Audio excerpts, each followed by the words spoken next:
श्रीमद्वाल्मीकि रामायण उत्तरकांड अध्याय 91। श्रीराम के आदेश से अश्वमेध यज्ञ की तैयारी।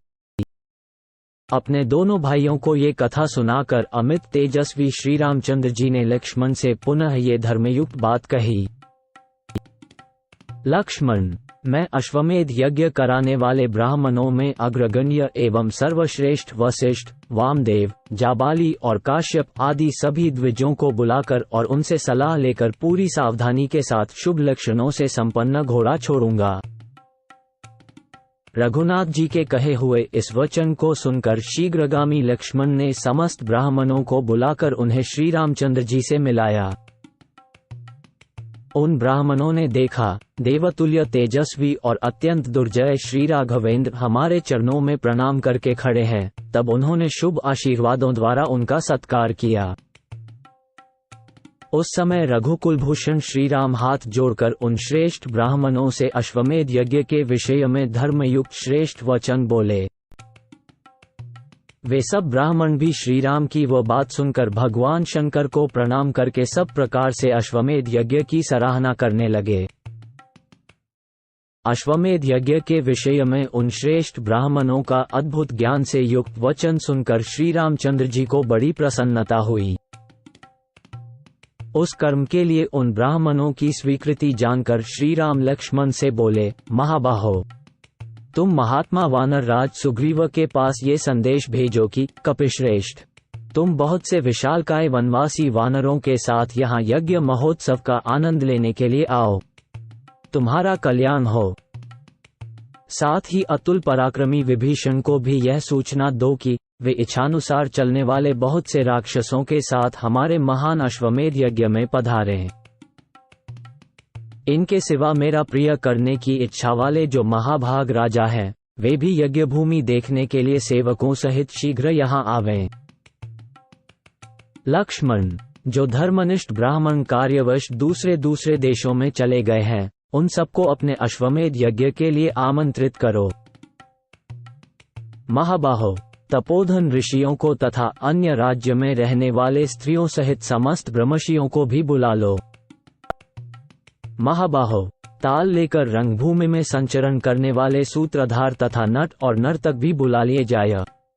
नैमिषारण्य में गोमती के तट पर विशाल यज्ञ मंडप बनाने की आज्ञा दो, क्योंकि वह वन बहुत ही उत्तम और पवित्र स्थान है। महाबाहु रघुनंदन, वहां यज्ञ की निर्विघ्न समाप्ति के लिए सर्वत्र शांति विधान प्रारंभ करा दो।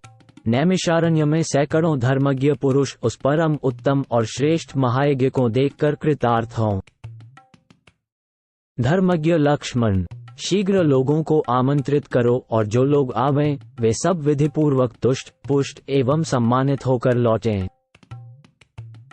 महाबली सुमित्रा कुमार, लाखों बोझ ढोने वाले पशु खड़े दाने वाले चावल लेकर और 10,000 पशु तिल, मूंग, चना, कुल्थी, उड़द और नमक के बोझ लेकर आगे चलें।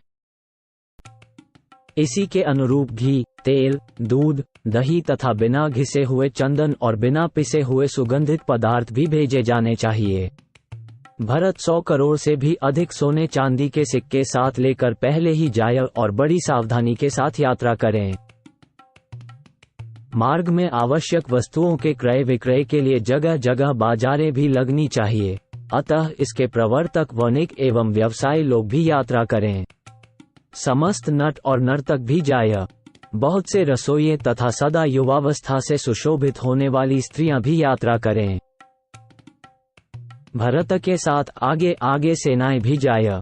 महायशस्वी भरत शास्त्रवेत्ता विद्वानों, बालकों, वृद्धों, एकाग्र चित्त वाले ब्राह्मणों, काम करने वाले नौकरों, बड़ियों, कोषाध्यक्षों, वैदिकों, मेरी सब माताओं, कुमारों के अंत पुरों, भरत आदि की स्त्रियों, मेरी पत्नी की सुवर्णमयी प्रतिमा तथा यज्ञ कर्म की दीक्षा के जानकार ब्राह्मणों को आगे करके पहले ही यात्रा करें। 23-25। तत्पश्चात महाबली नरश्रेष्ठ श्रीराम ने सेवकों सहित महातेजस्वी नरेशों के ठहरने के लिए बहुमूल्य वास स्थान बनाने, खेमे आदि लगाने के लिए आदेश दिया तथा सेवकों सहित उन महात्मा नरेशों के लिए अन्न पान एवं वस्त्र आदि की भी व्यवस्था कराए। तदनंतर शत्रुघ्न सहित भरत ने नैमिषारण्य को प्रस्थान किया। उस समय वहां सुग्रीव सहित महात्मा वानर जितने भी श्रेष्ठ ब्राह्मण वहां उपस्थित थे, उन सबको रसोई परोसने का काम करते थे। स्त्रियों तथा बहुत से राक्षसों के साथ विभीषण उग्र तपस्वी महात्मा मुनियों के स्वागत सत्कार का काम संभालते थे।